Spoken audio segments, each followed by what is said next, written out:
Sama seperti yang terjadi dalam soal ijazah palsu Pak Jokowi yang diduga begitu. Kenapa nggak bercakap-cakap aja sih? Kenapa mesti masukin ke pengadilan? Sehingga saya mesti bolak-balik Jakarta Solo untuk jadi saksi ahli di situ. Apa susahnya? Pak Jokowi datang dari belakang, nih asli. Malu semua orang yang nuduh dia nggak asli kan. Jadi anggaran itu dimaksudkan untuk menyelamatkan surat suara. Dari awal dia dikumpulkan. Dengan kata lain ada kecurigaan bahwa surat suara itu akan didagangkan, karena itu mesti diamankan. Kan logikanya begitu kan.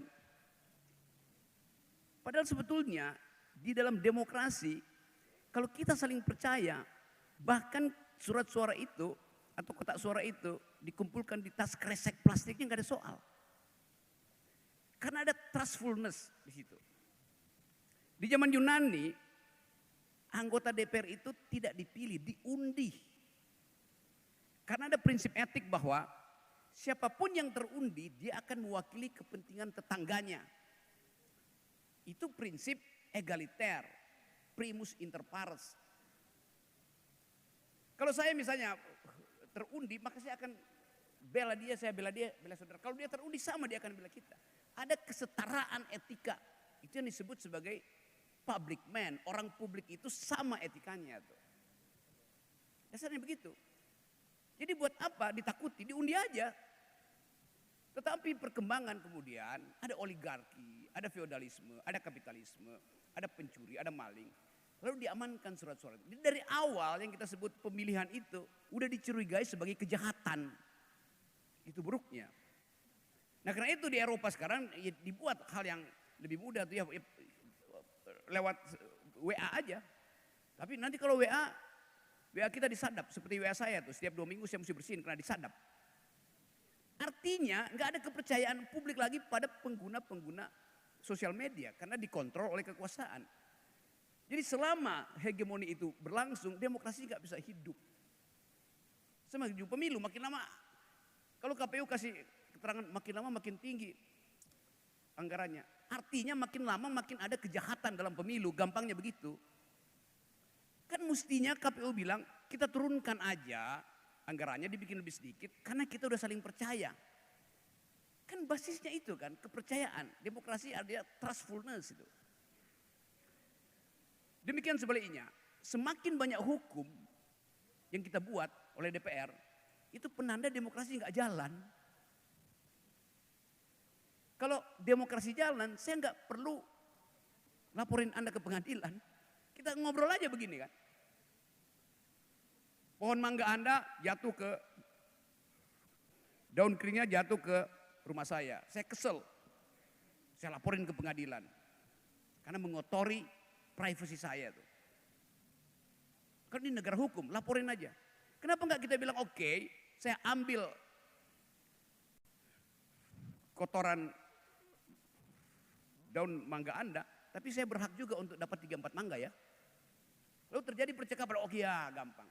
Jadi percakapan itu membatalkan pidana mestinya tuh. Sama seperti yang terjadi dalam soal ijazah palsu Pak Jokowi yang diduga begitu. Kenapa nggak bercakap-cakap aja sih? Kenapa mesti masukin ke pengadilan? Sehingga saya mesti bolak-balik Jakarta Solo untuk jadi saksi ahli di situ. Hanya untuk menerangkan hal yang konyol. Apa susahnya? Pak Jokowi datang dari belakang, nih asli. Malu semua orang yang nuduh dia nggak asli kan. Tapi semakin ditunda, semakin orang curiga. Betul-betul kalau begitu memang palsu dong. Nggak ada percakapan sehingga mesti masuk pengadilan itu. Jadi semakin banyak hukum, demokrasi gagal untuk mengucapkan saling kepercayaan. Tetapi DPR juga punya logika yang ajaib. Kalau Anda tidak setuju dengan undang-undang yang kami buat, pergi ke Mahkamah Konstitusi, lakukan judicial review. Itu juga dungu namanya.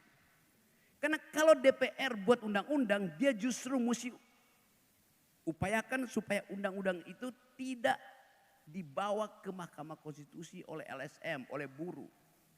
Tidak di judicial review. Jadi pertanda bahwa undang-undang itu buruk pasti di judicial review. Kan sama dengan kalau saya habis, ini Pak saya baru keluarin merek mineral, Nestle. Terus ada orang yang protes, itu mereknya kurang bersih. Maka saya bilang silakan bawa ke lembaga konsumen. Jadi dari awal saya ragu apa yang saya produksi.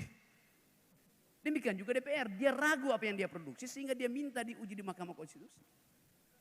Kan kacau. Mestinya dia bangga apa yang dia produksi sehingga dia bilang nggak mungkin ini diuji di Mahkamah Konstitusi. Sekarang Mahkamah Konstitusi kebanjiran judicial review. Di negara demokratis di Eropa maupun di Amerika, itu Mahkamah Konstitusi itu paling 2 kasus setiap tahun memeriksa judicial review, dan itu pun hal yang fundamental. Di kita ini setiap minggu ada judicial review. Artinya barang kotor masuk ke situ. Siapa yang bikin kotor? Produk DPR.